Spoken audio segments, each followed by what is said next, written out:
gran día de nuestro primer día de este cuarto Congreso Internacional de Psicología Jurídica, Abuso Sexual en Infancias. El día de hoy presentamos la conferencia titulada La formación profesional en Psicología Jurídica, que será impartida por la doctora María Cristina Pérez Agüero. La doctora María es doctora en Psicología Clínica y de la Salud por la UNAM. Actualmente es profesora titulada en la Facultad de Psicología de la UNAM, miembro destacada de la Asociación Iberoamericana de Psicología Jurídica y como también es miembro y fundadora de la Asociación Nacional de Psicología Jurídica. Cuenta con más de 30 años de experiencia en el ámbito de perito en psicología. Buen día a nuestra conferencista, le damos el placer y el honor de tenerla acá. Pasamos y damos el inicio con la conferencia.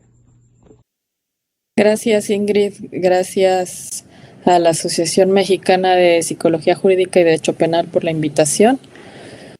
Y como comentaba, sí, efectivamente, actualmente me encuentro laborando en la Facultad de Psicología de la UNAM, aquí en México. Dirijo un grupo de investigación en Psicología Jurídica y Forense y pertenezco a la Asociación Iberoamericana de Psicología Jurídica, en donde tengo el cargo de dirección de investigación. Sin duda, como docente, al invitarme a mí a este congreso, pues se me hizo interesante abordarlo desde otra perspectiva, porque normalmente nos vamos a los peritajes, a las escuchas, las entrevistas o la intervención, pero se nos olvida que como psicólogas y psicólogos debemos de tener una formación específica en psicología jurídica para atender situaciones que tienen que ver con funciones jurisdiccionales o judiciales.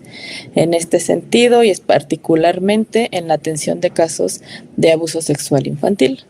Dentro del grupo de investigación de Psicología Jurídica y Forense, hace ya un tiempo, realizamos una investigación en torno a la formación por competencias, lo que requería un psicólogo jurídico mínimamente y específicamente lo que requería un psicólogo forense para poder ejercer en estos ámbitos que les comento. Entonces, si bien sabemos que en el contexto mexicano la psicología jurídica y forense ha ganado importante terreno y espacio, muestra de ello es este congreso, por ejemplo, que quizás hace 10 años, 15 años era impensable o eran esfuerzos más aislados, ¿no? Entonces, aún así, con estos eventos internacionales en donde participamos ponentes de muchos países, aún nos falta este reconocimiento profesional específico dentro del sistema judicial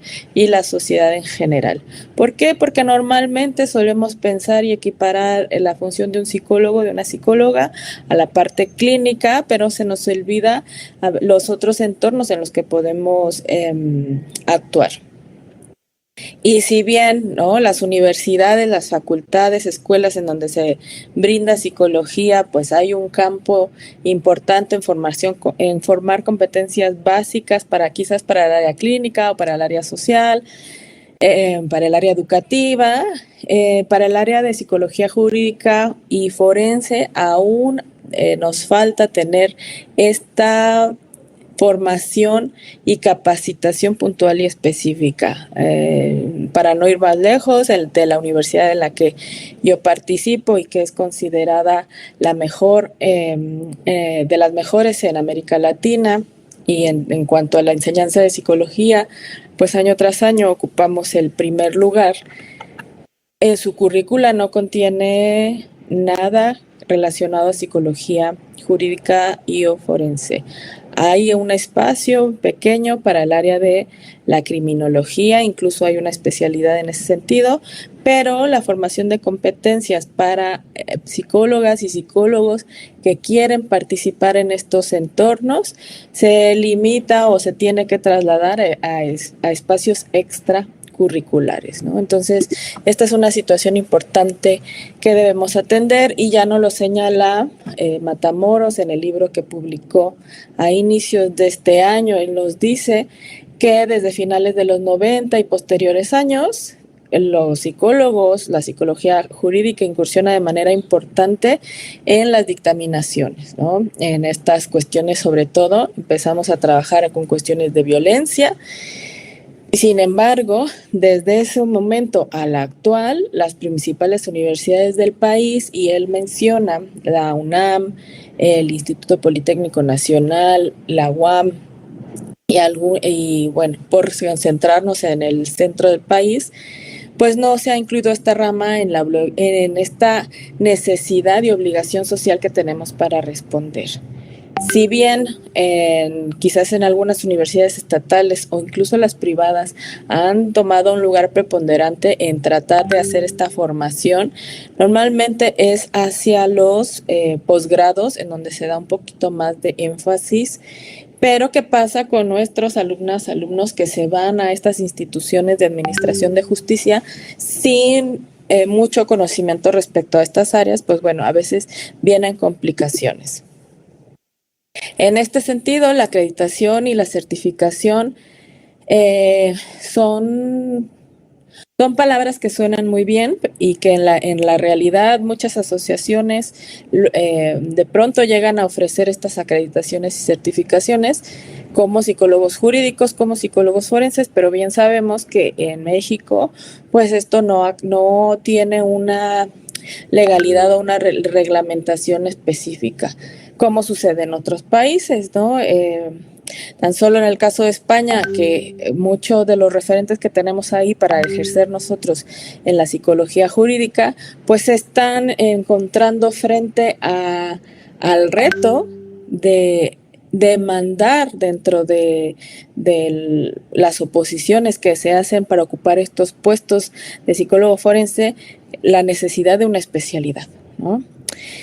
Y además, bueno, esta parte de la colaboración interdisciplinaria, ejercer psicología en un ambiente judicial o legal, sin duda va de la mano o tendría que ir de la mano con la colaboración de otras áreas, principalmente, evidentemente, el derecho, pero puede ser la medicina, el trabajo social, la antropología, otros elementos que nos permiten entender a profundidad el comportamiento de las personas. Y bueno, en ese sentido, muchas veces cuando mejor nos va, pues llegamos a una colaboración multidisciplinaria, pero aún nos falta y estamos bastante lejos incluso de la intradisciplina. Entonces, ¿por qué es importante que un psicólogo forense tenga ciertas competencias, ¿no? Bueno, yo creo que ya a estas alturas la gente que nos escucha tiene bastante idea de la diferencia de la psicología jurídica y forense. Enfatizar que el psicólogo forense va a hacer ciertas funciones en apoyo a los tribunales o en las fiscalías, y que es una de las ramas, quizás de las más conocidas dentro de la psicología jurídica. Entonces, en este sentido, nosotras como psicólogas, psicólogos, vamos a tener un papel súper importante en la evaluación del impacto psicológico y la credibilidad del testimonio de las víctimas, hablando ya del abuso sexual infantil. Esto servirá de apoyo judicial porque muchas de las veces las sentencias, o incluso si se le da si se judicializa el caso, tiene que ver con qué tantos elementos se están aportando en esta prueba psicológica, en este peritaje psicológico, para que el Ministerio Público pues pueda seguir el proceso. Cuando hablamos de competencias, quizás lejanamente tenemos esta idea de lo que es una competencia.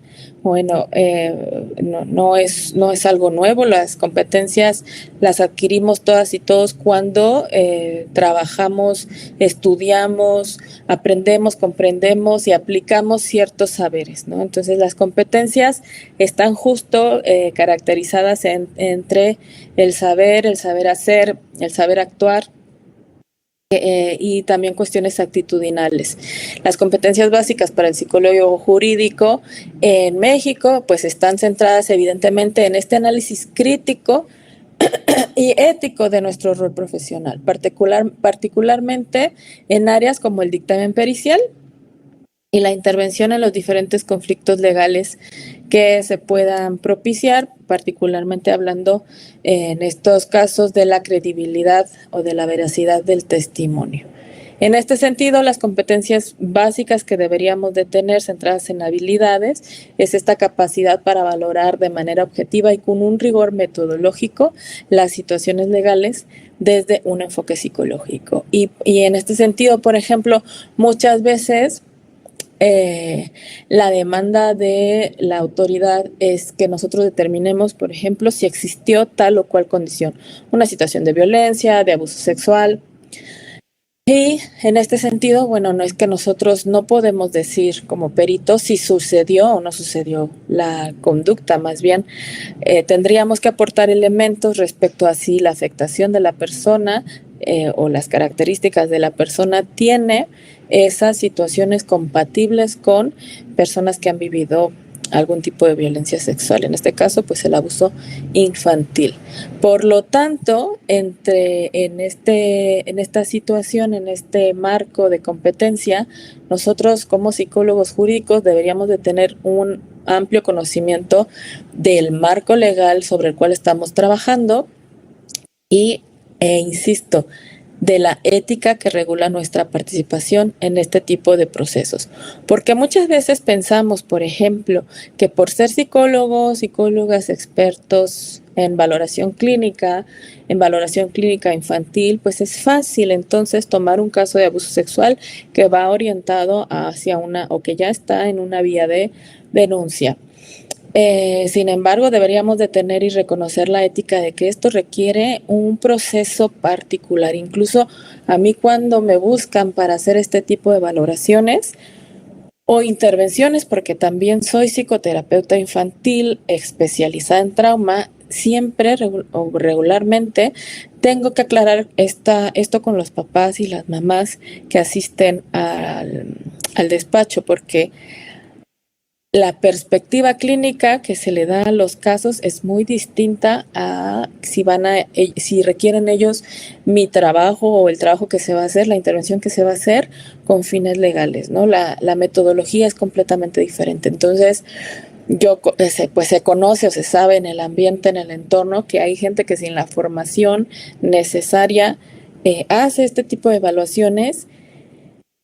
Y desgraciadamente, pues esto puede incurrir, no solo es una mala práctica, sino ponemos a los pacientes, a los niños, niñas, adolescentes que han acudido a nuestro consultorio regularmente, pues, si se hace desde la parte clínica, lo ponemos en una situación de mayor vulnerabilidad, porque seguramente tendrá que volver a ser evaluado en cuanto su caso siga un proceso legal. Particularmente me gustaría, ¿no?, abarcar las competencias clave que se detecta o que nosotros hemos detectado a través de los diferentes estudios que hemos hecho. Y bueno, estas van en la formación, los conocimientos y las habilidades.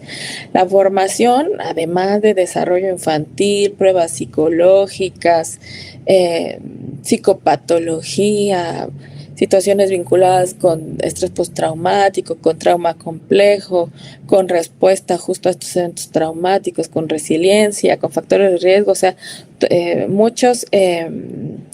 mucha formación que tiene que ir ya en ese sentido, ¿no? Entonces, pero sobre todo el saber y el estar formados y capacitados, y seguramente a lo largo de este congreso escucharán a varios y varias especialistas expertas en entrevista forense y en protocolos que pues justo nos ayudan a evitar la sugestión y la revictimización, porque uno de las situaciones que yo hago, en las que me llaman bastante, es para ser asesor técnico de algunas entrevistas, justo como se han hecho, y creo que el principal error que cometemos en la profesión es hacer estas preguntas dirigidas, tipo el caso, ¿verdad que te tocó en esta parte, no? Y entonces ahí estamos pues solo esperando la posibilidad de que nos digan un sí o un no. Y evidentemente sabemos que la entrevista investigativa tiene otras pautas que justo evitan este tipo de comportamientos. Pero si no lo conocemos, si no estamos formados en este sentido, y aclaro y puntualizo, estar formado no significa haber leído un libro, ¿no? La formación requiere, pues sí, una serie de pasos hasta que se asegure que yo he adquirido una competencia específica. Bueno, los conocimientos que ya hablábamos, pero específicamente no la formación de psicología que hayamos tenido de manera general, sino los conocimientos específicos para lo que vamos a valorar, lo que implica en dónde encuentro yo, por ejemplo, en qué artículo, de acuerdo a mi estado, lugar de residencia, se habla de abuso sexual infantil. ¿Está catalogado como tal o es una parte de la violencia sexual o viene en violencia familiar? ¿No? Entonces, desde ese punto, bueno, es importante. Trauma infantil, que es súper diferente al trauma adulto, estas situaciones de trauma complejo, todo lo que va involucrado o relacionado con la situación de abuso sexual infantil, y un elemento muy importante y que está relacionado con los derechos humanos, ¿no? La perspectiva de infancia, el trabajar desde un enfoque de infancia nos permite atender a las necesidades de estos niñas y adolescentes y no necesariamente a la del entorno adulto que le acompaña.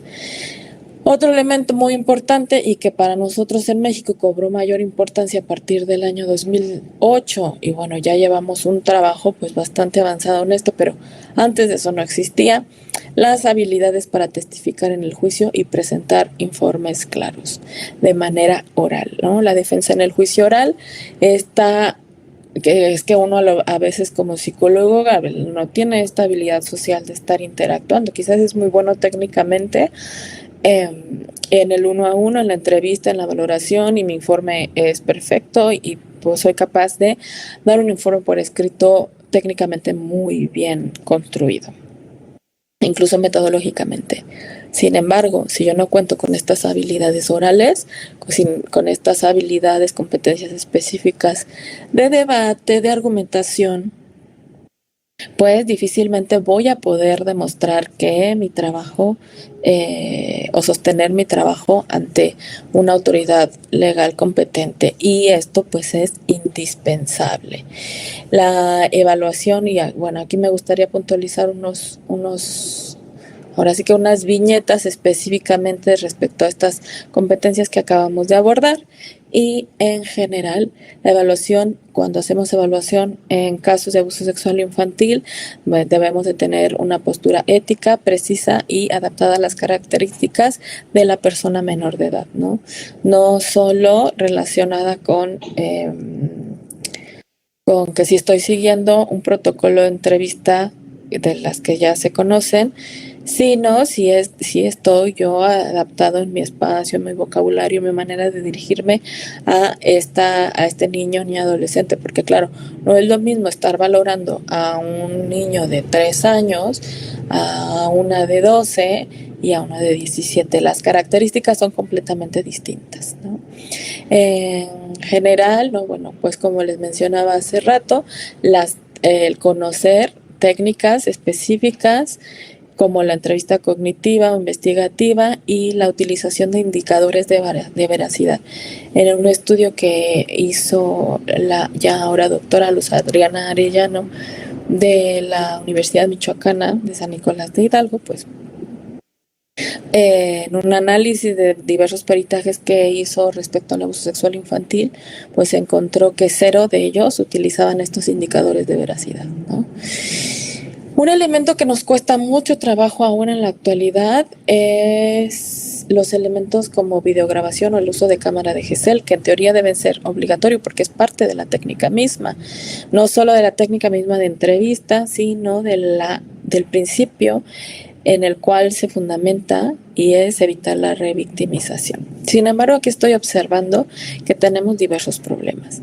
Evidentemente, no en todos los espacios legales se encuentra con este elemento fundamental que es la cámara de Gesell. Por lo tanto, ahí ya tenemos una limitación dentro de algunos entornos judiciales. Ajá. Pero no conforme con ello, bueno, pues cuando no se nos pide, o el Ministerio Público se pide que se videograbe, pues a veces nosotros, o por lo que tenemos a la mano, lo que hacemos es grabar con nuestro teléfono celular y sin considerar los mínimos aspectos técnicos que se requieren de una videograbación, ¿no? Normalmente, pues lo que se recomienda es que estas videograbaciones sean continuas y sin interrupción, porque evidentemente así tratamos de demostrar que no hay ediciones, no hay trampas, y esto se está llevando de una manera objetiva. Sin embargo, a veces no se toman precauciones como que la memoria es limitada, se coloca mal el dispositivo de grabación, no se les olvida activar el micrófono, no le dan play, ¿no? Entonces son elementos que a veces, aunque se quieran tener de manera particular, pues no se logra. Entonces hasta en este sentido, pues tendríamos que orientarnos en cómo grabar y también saber, y ustedes como peritos lo deben de saber, lo que implica lo que puede implicar una grabación dentro de un juicio, pues también la manera en cómo este video se hace llegar a la autoridad judicial. Otro de los elementos que hemos encontrado y que, bueno, aún se siguen reportando, y que es que uno, no es que nunca lo haya hecho también, ¿no? Porque, bueno, claro, yo llegué a utilizar uso de muñecos anatómicamente correctos acompañando las entrevistas, pero conforme he ido avanzando y evolucionando en el tiempo, pues he entrado a este mismo debate de si estas técnicas son admitidas, y es que volvemos al punto de si tengo la capacitación o no, porque el mismo ejemplo que les ponía hace rato, mira, de verdad que te tocó aquí, entonces vuelvo a poner el mismo ejemplo, pero ahora considerando el muñeco. Entonces toman el muñeco y es verdad que tu papá te tocó aquí, ¿no? Señalando alguna de sus partes privadas o genitales, y pues a los niños no les queda más que decir sí o no. Bueno, entonces en este sentido es una de las principales críticas al uso de este tipo de técnicas, y voy a aquí también hacer énfasis en el uso de pruebas proyectivas, y lo pongo entre comillas porque no son prueba de nada.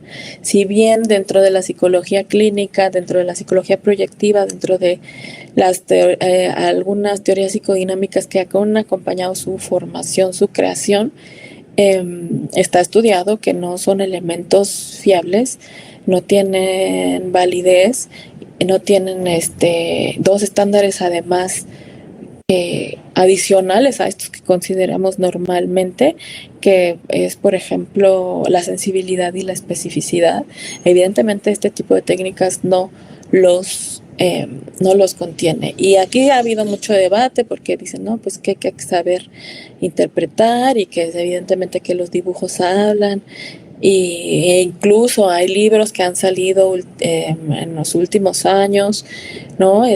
Trabajando con los indicadores para niños maltratados, para niños con abuso sexual infantil, pero insisto, las muestras pues no llegan a ser representativas, y finalmente es que el criterio de calificación de estos indicadores pues es altamente subjetivo, ¿no? Entonces he visto atrocidades en donde de verdad llegan a determinar si hay o no indicadores compatibles con abuso sexual infantil únicamente utilizando técnicas proyectivas, o aún peor, únicamente utilizando una entrevista de 15 minutos en donde por la mala competencia de el examinador o de la examinadora pues no logran obtener información. Entonces yo sí insisto y reitero y llamo a la audiencia que se detengan a pensar en este tipo de técnicas que se utilizan para hacer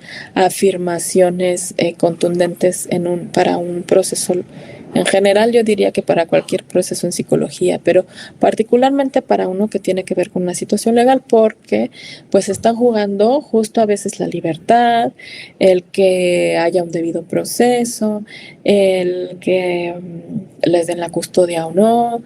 Entonces, estos elementos son muy importantes, y es algo que no debemos olvidar, y que en foro como este es importante que se trabaje.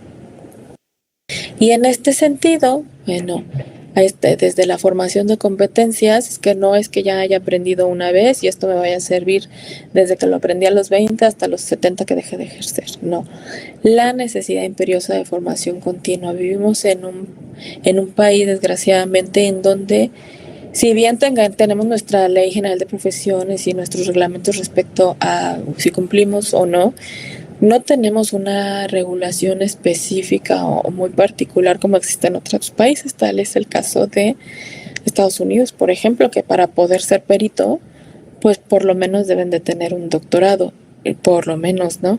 Y haber pasado un montón de horas de supervisión, etcétera. Cuesta tanto la formación en psicología para llegar a ser perito que incluso los juicios tienen el mismo respeto que los psiquiatras. Y nosotros sabemos en México que muchas veces vamos en desventaja de estas ciencias más antiguas como lo es la medicina. Entonces, bueno, no son solo el rigor de adquirir estas competencias, no basta con que incluso en Estados Unidos tengan este nivel de doctorado y la especialización que esto implica, sino además cada cierto tiempo tienen un sistema en donde la actualización profesional es obligatoria, ¿no? Entonces, a muchas de nosotras nos basta con, estudié psicología, hice mi servicio en una fiscalía, ya me titulé, me ofrecieron trabajo, pues ¿por qué no? Y bueno, me congratula saber que ahora es cada vez menos. Nuestros jóvenes profesionales que ocupan estos puestos, bueno, sí, muchos de ellos se ven en el deseo de seguirse formando. No, algunos no tanto, es más bien por obligación. Sin embargo, bueno, debemos estar actualizados en metodologías de evaluación y tratamiento. Deberíamos de cursar con programas de formación especializado en psicología forense y jurídica y de estar leyendo lo que continuamente sucede en el entorno, porque de verdad esto avanza de manera importante. Y también, ¿no?, en esta idea de que, bueno, se está compartiendo aquí con gente de muchos otros países. Lo cierto es que estar actualizado y saber lo que funciona o no en un país, también para saber si lo estamos replicando de una manera adecuada o no. Respecto al tema de la confidencialidad, la protección de la víctima y cómo manejar la información durante el proceso legal, es otra cosa que debemos de seguir trabajando. Y bueno, ya a estas alturas la gente que nos dedicamos a esto, pues sabemos que la confidencialidad tiene un matiz muy diferente de lo que sucede cuando estamos haciendo una evaluación con fines forenses que una evaluación con fines clínicos. Y finalmente, pues considerar y no desapegarnos de la normativa a la protección de niñas, niños y adolescentes y la relación que esto tiene con el peritaje psicológico. Poníamos hace rato el ejemplo de la protección de la videograbación, por ejemplo. Dentro del proceso judicial y el rol del psicólogo hay 4 objetivos, ¿no? La primera es cuando participamos en la valoración psicológica, por ejemplo, y son algunos ejemplos, y no es totalmente limitativo, para determinar el estado emocional, para determinar el daño, cuantificar el mismo, para saber qué tanto le ha impactado la situación y si lo ha llegado a vivir como un trauma. La colaboración con el propio sistema legal y que les decía hace rato que requiere un manejo interdisciplinario para ofrecerle las medidas de protección y reparación integral a la víctima o a las víctimas. La asesoría sobre credibilidad de testimonio infantil, que bueno, les decía yo hace rato, son pocos los informes en donde se valora con metodología adecuada esta credibilidad y es algo que tenemos que cambiar al interior del país, por referirme a México, que es donde más hemos estudiado el fenómeno. Pero sí, las personas de Latinoamérica escuchan y realmente se ponen a pensar si en sus países si se apegan o no a esos protocolos, porque yo sé que existen en todos los países estudios o el señalamiento a seguir ciertos estándares, pero si realmente los estamos siguiendo. Y finalmente el estudio y la atención del trauma infantil en el desarrollo. que en este sentido va de la mano con lo que veíamos al principio, ¿no? De el impacto a este trauma. ¿Cómo se va a disminuir el impacto con la intervención? Porque sabemos que la intervención es un derecho que tiene la víctima, evidentemente, pero además está considerado dentro de la legislación porque es una parte integral nuevamente de lo que implica la reparación del daño. Y bien, si bien he tratado de abarcar de manera amplia y diversa lo que implica las distintas competencias relacionadas con la realización de informes psicológicos en casos de abuso sexual con fines forenses o periciales, sabemos que aún nos faltan muchas cosas por hacer. Y voy a empezar con el que requerimos subsanar las limitaciones en recursos para la atención y formación especializada reconocida, ¿no?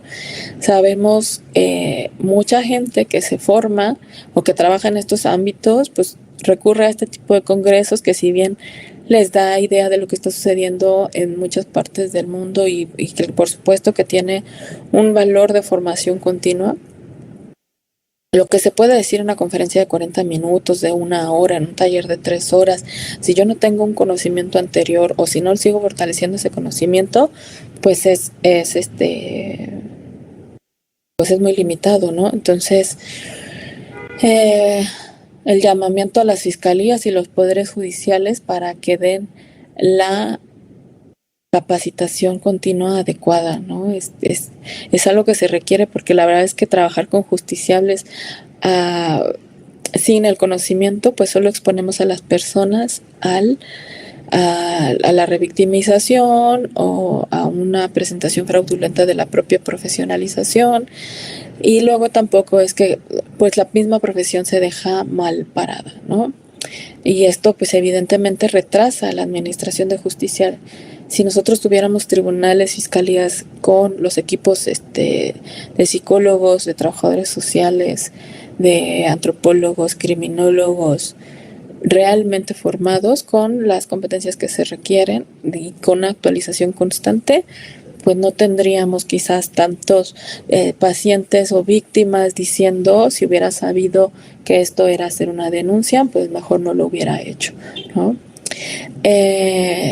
Otro de los retos importantes son abordar estos casos en los que el abuso infantil ha ocurrido a lo largo del tiempo o hace mucho tiempo, ¿no? Es decir, que quizás la revelación sucede cuando el chico o la chica tienen 12, 13 años, pero dice que fue a los 6, a los 7 o a una menor edad, ¿no? Entonces, lo que implica hacer este recorrido hacia atrás, esta valoración para poder determinar muchos de los elementos que nos está diciendo y poderle ofrecer lo mejor a partir de la valoración que hagamos del caso.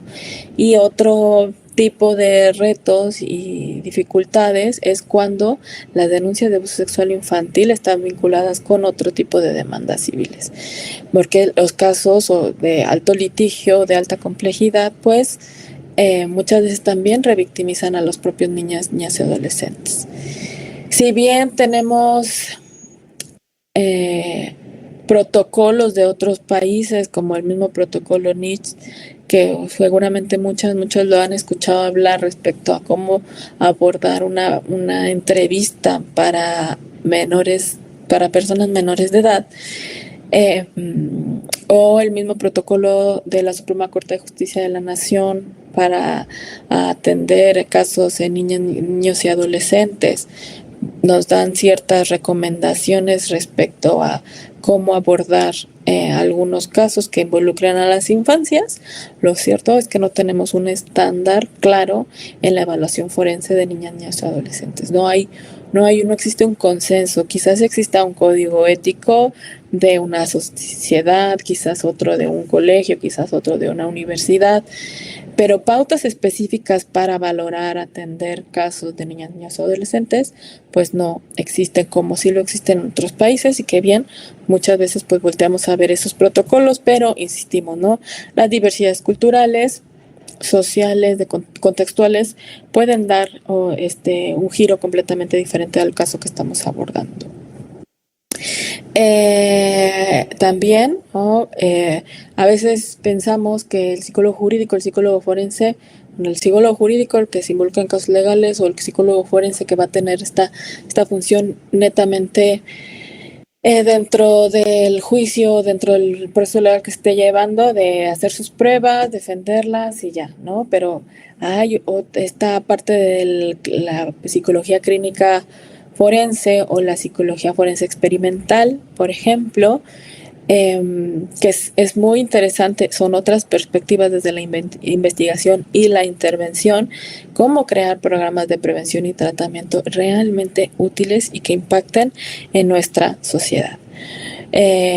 Considerando también en este sentido que si bien a veces, ¿no?, se piensa es mejor tener un tipo de tratamiento que no tener nada, está también altamente comprobado y está en la evidencia que muchas de las intervenciones solo revictimizan a los niños y adolescentes, sobre todo en estas cuestiones en donde no se logra crear un bonding terapéutico, que es súper importante para este tipo de situaciones, pues muchas veces las intervenciones son un poco vacías, ¿no? Entonces, lo que se recomienda es pues favorecer el uso de métodos basados en la evidencia, que mucho se habla de esto, y lo reitero, desde la evaluación, las técnicas proyectivas tienen cero evidencia científica, con muestras amplias, contrastadas, que los estudios se hayan podido repetir con el tiempo, que nos hagan evidenciar los factores relacionados con el trauma. Lo mismo sucede con las terapias y de los enfoques que más se estudian, y también, ¿no?, esa pequeña trampa, los que más publican, los centrados en la terapia cognitivo-conductual, centrados en el trauma, que bueno, tienen bastantes buenos resultados en este tipo de casos. Y este reto que nos está implicando de manera constante el abordaje interdisciplinario para el abuso sexual infantil. No es que sea una cosa por un lado, otra cosa por otro, se debe trabajar en conjunto. Les decía, ya muchos sí, trabajamos de manera multidisciplinaria, pero nos hace falta mucho la interdisciplina, y por supuesto con miras a la transdisciplina, que sería nuestro nivel de aspiración mayor. Entonces, pues por mi parte es todo, un placer poder coincidir en este espacio virtual con ustedes, y bueno, les agradezco mucho su atención. Si tienen alguna duda respecto a esta ponencia, les comparto mis redes sociales y mi correo electrónico para que puedan contactarme. Muchísimas gracias. Muchas gracias a la doctora por esos valiosos aportes. Es muy grato escucharle y aprender de usted. Esperamos que continúen disfrutando de las actividades que está ofreciendo este congreso de psicología jurídica, abuso sexual en infancias, recordándoles a nuestros seguidores que esta charla queda de forma permanente en el canal de YouTube de nuestro, y en caso de requerir constancia en nuestro congreso, pueden escribirnos vía WhatsApp al número 56 17 29 66 11. Agradeceríamos que nos dejen sus dudas, comentarios y sugerencias debajo de este video, y nuevamente le agradecemos a la doctora por su tiempo y por su gran colaboración en compartirnos todo su conocimiento. Hasta luego y hasta pronto. Muchas gracias.